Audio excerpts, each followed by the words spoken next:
नमस्कार दोस्तों, आप सभी का बैक पेन रिलीफ प्रोग्राम के 6th वीक में स्वागत है। दोस्तों, इस वीक में हम बात करने वाले हैं कि कैसे आप लोगों को अपने अपने बायस के अकॉर्डिंग अपने बैक पेन के लिए कौन कौन सी एक्सरसाइज करनी है, किस तरह से करनी है। तो चलिए वीडियो शुरू करते हैं। अब हम बात कर लेते हैं कि वीक 6 के अंदर बैकवर्ड बायस वालों को सीपी आसन यानी कि क्लैम शेल की प्रैक्टिस कैसे करनी है। इस वीक हम इंट्रोड्यूस करने वाले हैं सीपी आसन के अंदर रबर बैंड को। ठीक है, आपको इस प्रैक्टिस में इस वीक से रबर बैंड यूज करनी है। ये रबर बैंड इजीली मार्केट में अवेलेबल है, ऑनलाइन वेबसाइट पर अवेलेबल है।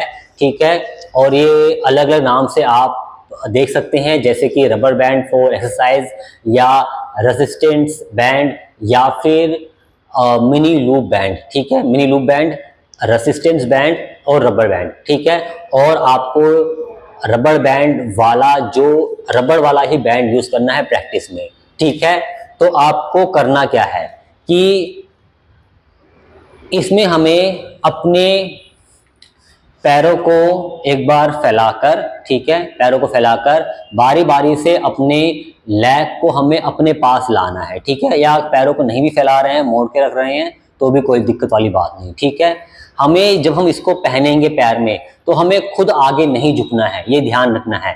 हमें खुद आगे नहीं झुकना है, बल्कि हमें अपने लेग को मोड़कर नी को चेस्ट के पास लाना है। ठीक है, और इस तरह से जो है हमें इसे एक लेग में डालना है, फिर दूसरा लेग मोड़ना है। ठीक है, और नी को थोड़ा सा अपने पास लाना है और इस तरह से जो है इसको हमें अपने दोनों लेग में पहन लेना है। ये इसकी पोजीशन रहेगी रबर बैंड की, जो हमारा नी है उससे ठीक ऊपर, जो हमारी थाई का हिस्सा है नी से ठीक ऊपर, वहाँ पर इसकी पोजीशनिंग रहेगी।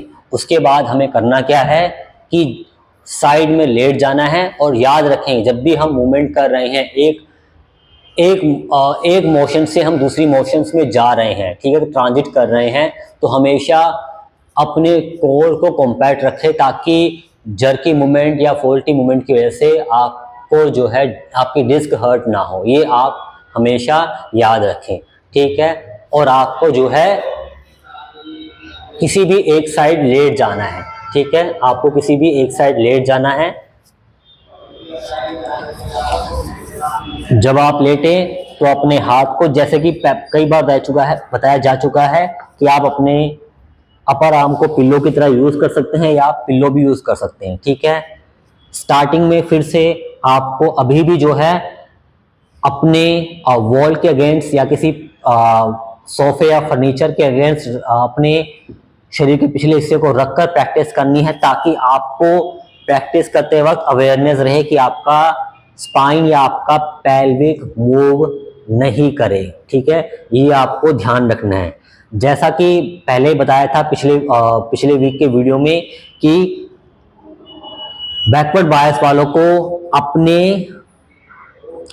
लेग की पोजीशन रखनी है तकरीबन 120 डिग्री के आसपास। ठीक है, यानी कि उनका जो हिप और नी जॉइंट है वो एक लाइन में ना रहे, बल्कि आपका नी जॉइंट आपके हिप जॉइंट से थोड़ा नीचे रहे। ठीक है, आपके जो पैर है वो पीछे हैं। ठीक है, और आपको इसको तकरीबन अंदाजे से 120 डिग्री आप जो है आपको इसको रखना है। ठीक है, यहाँ पर आपको रुकना है, हाथ वापस यहीं पर रख लेने हैं। ठीक है, अब क्योंकि ये आपका डे 1 है तो आपको अभी डायनामिक प्रैक्टिस करनी है। ठीक है, यानी कि आपको करना क्या है, हाथ आपने रखे, आपका अंगूठा इलियक जॉइंट के पास, आपका जो आपकी हाथों की उंगलियां या हथेली ग्लूट मसल्स पे। ठीक है, यहाँ रुकना है और धीरे से अपने ऊपर वाले लेग को उठाना है ऊपर। ठीक है, जैसा कि ये बताया है आपको कि आपको तकरीबन 4 से 6 इंच अपने लेग को उठाना है, पर मैं आपको एडवाइस दूंगा कि जितना आपसे हो सके आप उतना उठाए। ठीक है, वापस आए, ये हुआ आपका एक काउंट। ठीक है, फिर दूसरा काउंट या दूसरी रिपीटेशन, वापस आए, फिर तीसरी रिपीटेशन, ध्यान रहे कि आपकी स्पाइन सीधी रहे और आपका पेल्विक मूव ना करे, ठीक है। हम दीवार के सहारे हम इसीलिए लेटे हुए हैं ताकि हमें अवेयरनेस रहे। हमने हाथ भी इसीलिए रखा हुआ है ताकि हमें ये अवेयरनेस रहे कि हमारा पेल्विक मूव ना हो प्रैक्टिस में, ठीक है। इस तरह से हमें बारी बारी से अपने ऊपर वाले लेग को उठाना है, ठीक है, वापस लाना है, उठाना है, वापस लाना है, ठीक है। 7 8 9 10।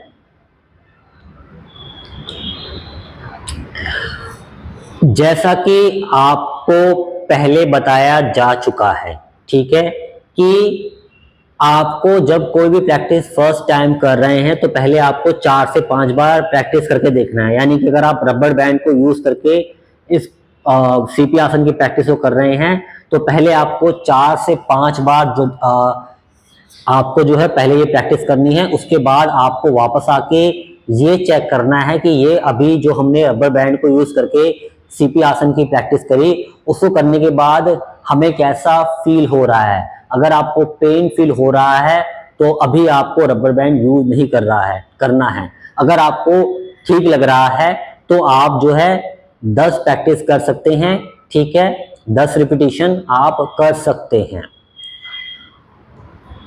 डे 1 पर आपने 10 रिपीटिशन किया, ठीक है।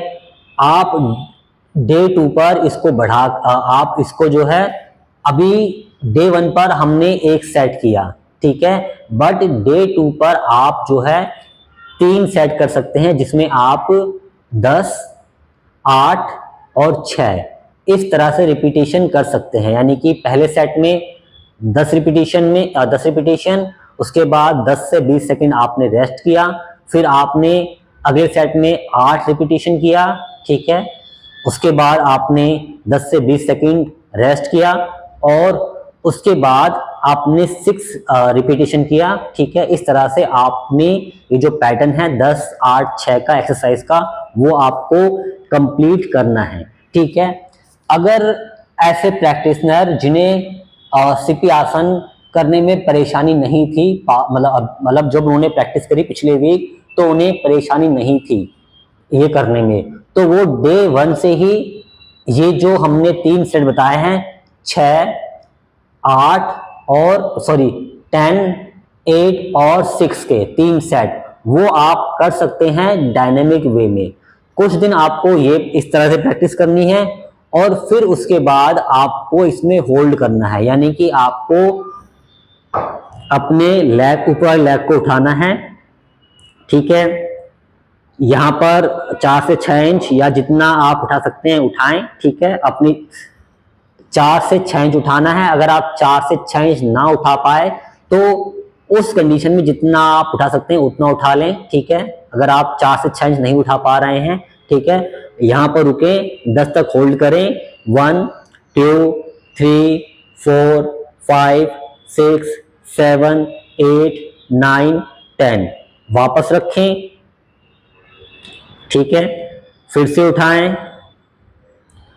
होल्ड करें, 1 2 3 4 5 6 7 8 9 10 वापस आए। ये हुए 2 रिपीटिशन। फिर तीसरा रिपीटिशन, जाएं, रुकें, 1 2 3 4 5 6 7 8 9 10 वापस आए, ठीक है। फिर चौथा रिपीटिशन, जाके होल्ड करना है, फिर वापस आना है। फिर 5वां रिपीटिशन, होल्ड करना है, वापस आना है, उसके बाद 20 सेकंड रेस्ट करना है। फिर 3 रिपीटिशन जिसमें आपको हर रिपीटिशन में 10 सेकंड होल्ड करना है, फिर रेस्ट करना है 20 सेकंड, उसके बाद लास्ट रिपीटिशन करना है एक सिंगल जिसमें आपको 10 सेकंड होल्ड करना है। इसके बाद आपको दूसरी साइड में जाकर प्रैक्टिस को रिपीट करना है, ठीक है।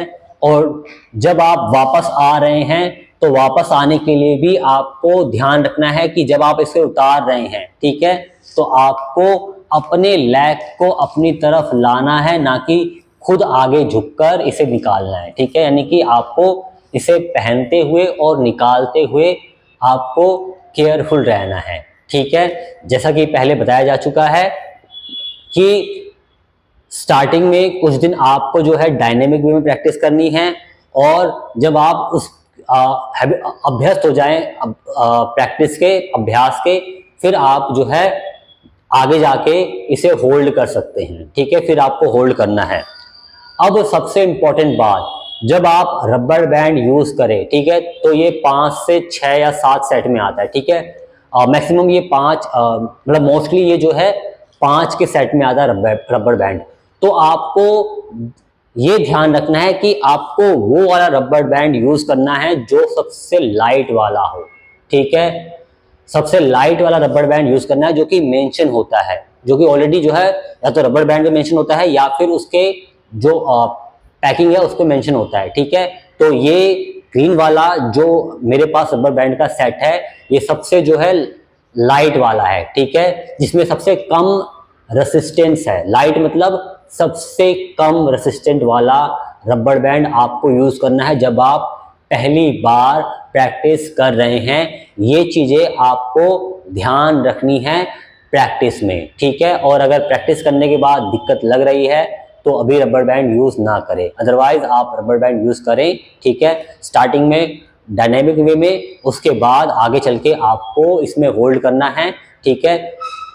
आपका प्रैक्टिस का जो पैटर्न है वो यही रहेगा, 5 3 1, फिर आगे चल के 6 4 2, आगे चल के 7 5 3, और आगे चल के 8 6 4, उसके बाद 10 8 6। इस तरह से जो है आपको प्रैक्टिस को कंटिन्यू करना है।